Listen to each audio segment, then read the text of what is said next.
महाराष्ट्रभरातून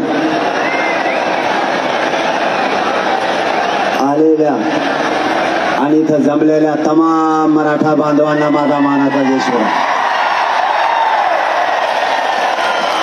तुम्ही खाली बसतात, तुम्ही खाली बसा, लवकर बसा. पाठीमागच्या दिवसात आहे, तुम्हाला दोनदा सांगितलं मी. आता खाली बसा तुम्ही. ते थांबवा मध्ये, ते मधले थांबा तुम्ही. आता बसा, खाली बसा, लवकर लवकर बसा, लवकर. मला सुरुवात करायची, तुम्ही वेळ घालू नका. लवकर बसा, बस खाली, नंतर बघू. चाल, तुम्ही थांबा भैया, तुम्ही थांबा जरा, 5-10 मिनिटं थांबा. नंतर नंतर सगळं झाल्याच्या नंतर बसा, लवकर बस खाली. बसा बसा, जाग्यावर बसा, खाली बसा. तुमच्या तोंड ते सांगत आमचे आहेत का पत्रकार आहेत म्हणून त्या बोलायला. बसा खाली, कोणाला खाली बसा म्हणून मला हेच कळा ना. बसा ना, लवकर बसा ना. तुम्ही कमी वेळ घालायला लागली विनाकारण. मराठा आरक्षणाच्या लढाईच्या बाबत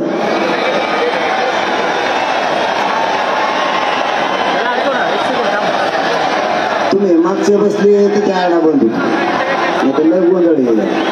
त्यांना नाही दिसलं ते बंद लागले.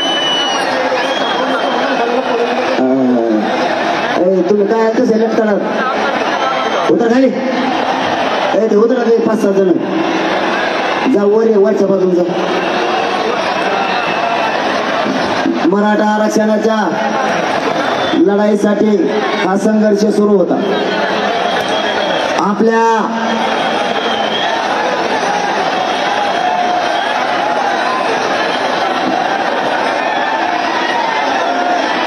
तुम्ही खाली बसा ना, त्यामुळे आळलं देते. खाली बसा. साहेबाला आम्ही बोललेलं, तुम्ही काळजी नका करू. साहेबाला आम्ही बोललेलं, तुम्ही काय काळजी नका करू. साहेबाला रस्ता बी होणार, साहेबाला गाडीत बी बसवणार सगळी. आता बसा खाली, आता बसाल खाली, बस खाली. चल, हात नको करू, हात बघून नंतर बघू. बस खाली, तुम्ही बसा. बसाच वेळ घालता, त्याला असंच भरावं द्या.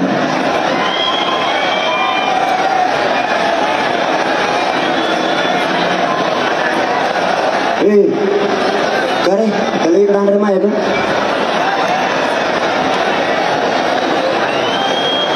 याच्यासाठी आला का तू? याच्यासाठी आला तू?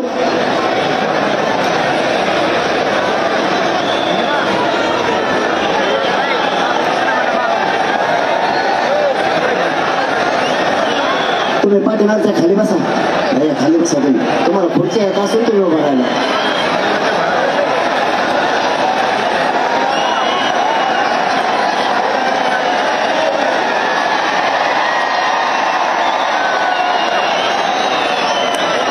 माननीय मुख्यमंत्री साहेब आणि मंत्रिमंडळाचे शिंदे, आपले सगळे महाराष्ट्राचे मुख्यमंत्री एकनाथजी शिंदे साहेब हे या ठिकाणी आलेत आणि मंत्रिमंडळातील मंत्री महोदय या ठिकाणी आलेत. आता सगळ्यांचं नाव घ्यायचं म्हणलं तर पुन्हा वेळ जाईल. आलेल्या सर्व अधिकाऱ्यांचाही मनापासून धन्यवाद. माझा आवाज येतोय, नाही दिसला नका दिसू देऊ. आपण इथं यासाठी आलो होतो की ज्या 54 लाख नोंदी सापडल्या, कोणाला? साहेब तुम्ही दोघं खाली या, तुम्ही बस का. 54 लाख मराठा समाजाच्या ज्या नोंदी सापडल्या त्या वाटप करण्यात याव्यात. ज्या मराठा समाजाच्या नोंदी सापडल्या त्याच्या परिवारातल्या लोकांना हे तातडीनं कुणबी प्रमाणपत्र देण्यात यावेत. आणि आपली तिसरी मागणी होती ज्याची नोंद सापडली त्याच्या सगळ्या सोयऱ्यांना सुद्धा देण्यात यावं. या मागणीसह आपण या ठिकाणी आलो होतो. मराठ्यांना आपण यासाठी 4.5 महिन्यापासून संघर्ष केलाय. आपल्याला न्याय मिळावा आणि सगळे सोयरे सुद्धा नोंद नसल्यामुळे आरक्षणात यावे यासाठी अध्यादेश होणं आवश्यक होतं. मी जास्तीचं न बोलता फक्त शिंदे साहेबांना एवढीच विनंती करणार आहे माझ्या मायबाप मराठ्यांना या आरक्षणासाठी संघर्ष केलाय. 300 पेक्षाही जास्त मराठ्यांच्या पोरानं या आरक्षणासाठी आत्महत्या केल्यात, बलिदान दिलंय. आज त्या माझ्या माता माऊलीच्या कंपाळी कुंकू नाही राहिलं. या मराठा आरक्षणासाठी स्वतःच्या घरातला करता पुरुष गेला आणि कुटुंब उघड्यावर पडले. या सगळ्यांचं स्वप्न साकार करण्याच्या जबाबदारी मराठ्यांच्या खांद्यावर होती. अण्णासाहेब पाटलांपासून मेटे साहेबांपर्यंत आणि जावळे पाटलांपासून या बलिदान केलेल्या 350 पेक्षाही जास्त पोरांचे बलिदानाची आणि स्वप्न पूर्ण करण्याची जबाबदारी मराठ्यांच्या खांद्यावर होती. आपण काल मुख्यमंत्री साहेबांना नोंदी मिळालेल्या मराठ्यांना नोंदी तातडीने देण्यासाठी शिबिर सुरू केले. वंशावळी जुळवण्यासाठी आपण समिती स्थापन केली आणि नातेवाईकांना देण्यासाठी सुद्धा अर्ज करावेत, म्हणजे त्यांनाही तातडीने देण्यात येईल. आणि महत्वाचा मुद्दा, ज्याची नोंद मिळाली त्या सगळ्या सोयरे, ज्याची नोंद मिळाली त्या मराठा बांधवांच्या सगळ्या सोयऱ्यांना, म्हणजे परंपरेनुसार जिथं जिथं लग्नाच्या सोयरीकी जुळतात ते सर्व सगळे सोयरे गणगोतातील सगळा सोयरा याच्या नोंद नसल्यामुळे याला देण्यात यावं. आणि मुख्यमंत्री साहेबांनी काल याचा राजपत्र आणि अध्यादेश काढला, त्याबद्दल मराठा समाजाकडून तुमचं मनापासून धन्यवाद. मराठ्यांनी खूप साहेब यासाठी ताकदीने संघर्ष केलाय. माझे मराठ्यांचे लेकरं आंतरवालीपासून निघाल्यापासून रस्त्यावर झोपले. कधी अन्न मिळालं, कधी भाकरी मिळाली नाही मिळाली, पाणी मिळालं नाही बघितलं. एकानं हे माझ्यापर्यंत घरानं केलं नाही की आम्हाला अडचणी आल्या म्हणून. ज्या संघर्ष आहे त्या संघर्षाला तोंड दिलं. पण मीही या समाजाला मायबाप मानला आणि यांना शब्द दिला होता, तुमची झालेली या महाराष्ट्रातली एकी आणि तुम्ही भोगलेला संघर्ष मुलगा म्हणून वायाला जाऊ देणार नाही. साहेब, माझी महाराष्ट्राच्या वतीनं फक्त तुम्हाला एकच विनंती आहे. माझी तुमच्याकडे जास्तीची विनंती अजिबात नाही, फक्त एकच आहे. जे सगळ्या जो सगळ्या सोयऱ्यांचा आदेश झालाय, लोकांना ऐकून द्या, बडबड करू नका, नाही बाहेर व्हायचं. ज्याला दिसत नाही ते शांत बसले, तुम्ही उभा राहिला तो काय कानाला लागले काय? इथं लोकांना ऐकायचं नका, दिसू देऊ, ऐकून घ्या. फक्त आपल्याला 10-15 मिनिटात निघायचंय. शिंदे साहेब, आमची तुम्हाला मराठा समाजाच्या वतीने फक्त विनंती, जो सगळ्या सोयऱ्यांचा अध्यादेश काढला, राजपत्र काढलंय,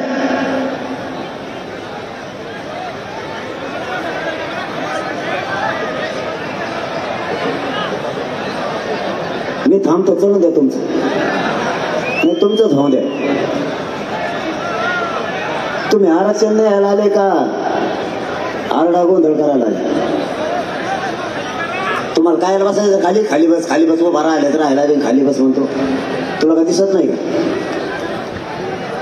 मराठा समाजाच्या वतीनं साहेब तुम्हाला माझी विनंती आहे, आपण जो अध्यादेश काल काढलाय, जे राजपत्र काढलंय, ज्याची कुणबी नोंद मिळाली, कुणी सांगितलं तुला कुठं नाही, कुठून काढी आणली तो यावल्याहून आला का? कशाला काढा करतो? अहो मग गप्पा म्हणल्यावर 3दा सांगितलं तर मला जमत नाही का? हळूच काढी डोची देते काम करायला. लय तर वाईट पोटे रोळी.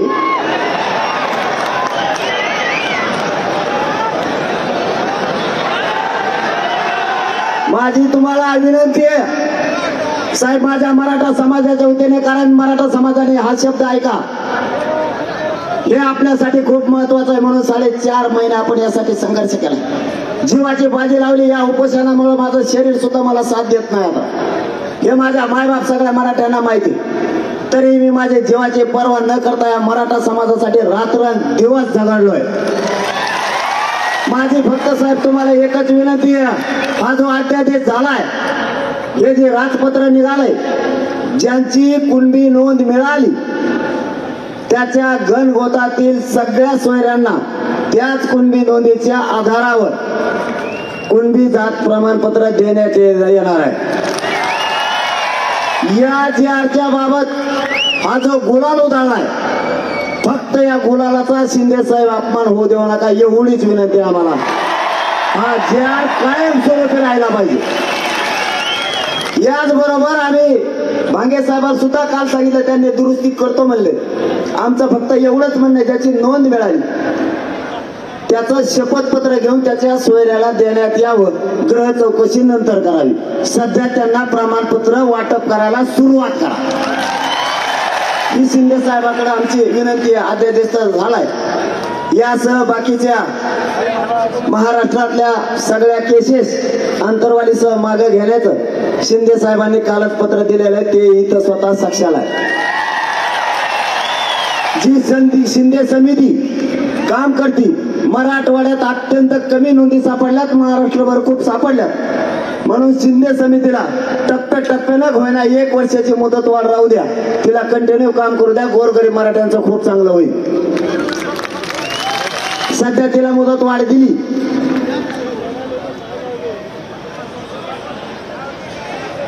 ज्या केसेस झाल्यात त्याबद्दलही त्यांनी पत्र दिलं. ज्या ओबीसीच्या सवलती आहेत त्याही मराठा समाजाला लागू करण्याचा निर्णय त्यांनी घेतलाय. आणखी कोणते घेतले रे माहिती नाही. पोर रातभर फोन करते मला, काय झालं झोपून रातभर या राटा.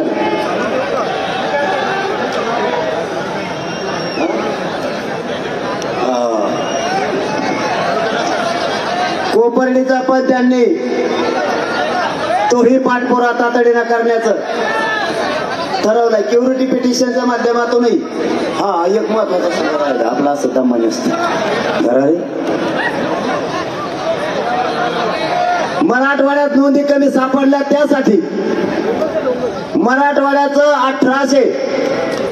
1884चं गॅजेट आहे, तीही शिंदे साहेबांच्या समितीकडे देऊन आणि ते स्वीकारून आपण तेही लागू करावं, कारण त्याच्यात आमचा खूप फायदा होणार आहे. कारण मराठवाड्यात नोंदी कमी आहे. 1884ची जनगणना आहे, तिच्यातही कुणबीचा उल्लेख आहे, तीही आपण स्वीकारावी. आजच्या या उपोषण सोडवण्याच्या माध्यमातून आपण आलात, त्याबद्दल ह्या महत्वाचे विषय आम्ही तुम्हाला लगेच सांगितले, कारण ही जनता तुमचीच आहे आणि तुम्ही सध्या जनतेचे मायबाप आहेत, म्हणून एक रडायला तुमच्याकडेच येणार. आम्हाला आधी म्हणलं मुंबईतच येऊ नका, म्हणलं काय काम झालं, म्हणजे जनता आणि तुमचीच, सरकार तुम्हीच, आणि मुंबईत येऊ नका म्हणलं, मग तरी जास्तच नाही घरी माझ्या पुढं आझाद मैदान. पण ऐकते, खरंच माझ्या जातीचा मला स्वाभिमान आहे आणि गर्व सुद्धा आहे की माझी जात एकवटली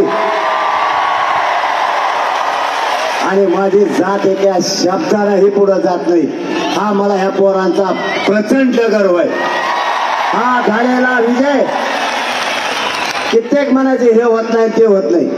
बॉम्बे गॅजेट सुद्धा आपण सरकारला सांगितलं की तेही स्वीकारा, सातारा संस्थांचं गॅजेट तेही स्वीकारा, चारही बाजूनं मराठ्यांचं कल्याण होऊ द्या. क्युरिटी पिटिशनच्या माध्यमातूनही ज्यांना कुणबी प्रमाणपत्र घ्यायचं नाही त्यांचंही तिकडून होईल, जिकडून घ्यायचं तिकडून घ्या, पण मराठी आरक्षणात जा. आम्हाला म्हणायचे तिकडून निघताना हे होत नसतं, ते नादी लावून चालले, तिकडे जाऊन राडा करते, हे पोटेले बेकार, हे म्हणले जाऊन होत नसतं, आम्ही बी आणीत असतो ना. आणि आम्ही तेव्हाच सांगितलं होतं 29 ऑगस्टला, आरक्षणात मारलेल्या खुटे आम्ही खुटा उपटून फेकणार, म्हणजे फेकणार. खुटा फेकला, पात्रा फेकल्या, दुसरी ठोकली. मराठ्यांच्या नादी नाही लागायचा. जर तुम्ही आम्हाला छेडण्याचा प्रयत्न नाविलाज. आम्ही आत्ताही गावखेड्यात ओबीसी बांधवात आणि मराठा बांधवात वाद होऊ दिला नाही आणि आयुष्यभर होऊ देणार नाही. कारण आम्ही लहान आणि छोटा भाऊ म्हणून आत्ताही गुन्ह्या गोविंदांना आणतो. साहेब आमच्या गावखेड्यात आत्ताही पद्धती एवढंच घेतो मग संपितो आता. कारण मला लेखाचा कथ बोलायची सवय पहिल्यापासून. आम्ही गावखेड्यात हे आमच्यात लावतात भांडण, हे नीती, हे नमुने बाजी, हे भांडण लावित आमच्या गरीब ओबीसी बांधवात आणि मराठा बांधवात गरीब बांधवात. पण गावखेड्यातली पद्धत आता अशी आहे, लग्नाला जर कुठं ओबीसी बांधव आणि मराठा बांधव जर चालले तर दोघं बी 50-50 पेट्रोल टाकी देऊ गाडीला. लग्नात एकमेकाच्या वाढीत यांनी जर कोणाची मोटर जळाली तर हे म्हणते तुझं पीक जळू देऊ नको, माझी मोटर घे पण पाणी दे. इतकं प्रेम आमचं ओबीसी बांधव तर मराठ्यांचं गाव खेड्यात. जर त्याने आज चहा पाजला तर उद्या ह्यो चहा पाजतो आणि जर नाही पाजला तर कथा कच घोड्याला येते त्या कानाला. इतकं प्रेम आहे त्यांचं एकमेकावर. गाव खेड्यातली पद्धत आहे आमची. आणि हे येते आणि हे म्हणतात मी नेता. काय नेता आहे तू? गोर गरीबात आमच्यात भांडण नको लावू. तू मोठा नेता आहे, आम्ही तुमचा आदर करतो. आमचा माणूस म्हणून विरोध नाही, हे तुमच्या विचाराला विरोध आहे.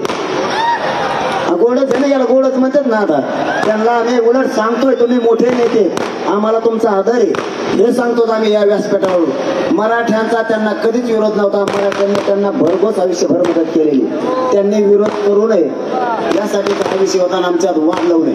माझं आता आपल्या सगळ्यांना एकच सांगणं आहे की शांततेत वर गेलेच कसं काय मला मिळाला कलाकारच पोटे ते तर टपडावरच जाऊन बसले. आता तुम्हाला फक्त एक विनंती, आपलं सगळं काम झालंय. आता देश टिकवण्याची आणि ते लावून धरण्याची जबाबदारी सरकारची. आम्हाला न्याय दिलाय, या गुलालाचा असाच सन्मान राहू द्या. कारण हा गुलाल त्या आद्या देशाचा आहे. मराठा बांधवांना माझे हात जोडून विनंती, खाली बसा सगळे. आणखी राहिले ना मग पुढे निघाले, मग मला सोडून चालले काय? बसा खाली. मग सगळ्यांनी गाड्या दमाने हाणायच्या. आपण आपल्या गावाकडे गेल्याच्या नंतर तुम्हाला काय करायचं ते करायचं. आपल्याला आंतरवालीत बैठक होणार आहे, तिथून पुढची दिशा काय, पुढं काय करायचं यासाठी येणार आहे. फक्त गाड्या सगळ्यांनी दमाने चालवायच्या, जेवण करून सगळ्यांनी दमाने यायचंय. तुम्ही आलात, मराठ्यांच्या अंगावर गुलाल पडला. मराठ्यांच्या लेकराला आरक्षण देऊन आपण म्हणलो होतो त्यांच्या डोक्यावर गुलाल टाकणार, मराठ्यांनी तो टाकला. हा विजय महाराष्ट्रातल्या सगळ्या मराठ्यांचा आहे आणि बलिदान गेलेल्या सगळ्या बांधवांचं स्वप्न साकार होतंय.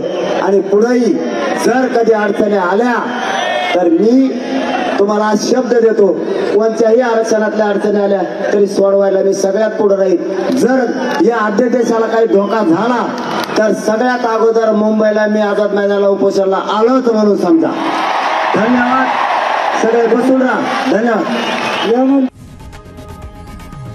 लोकशाही मराठी ऐका, पहा, जागरूक रहा.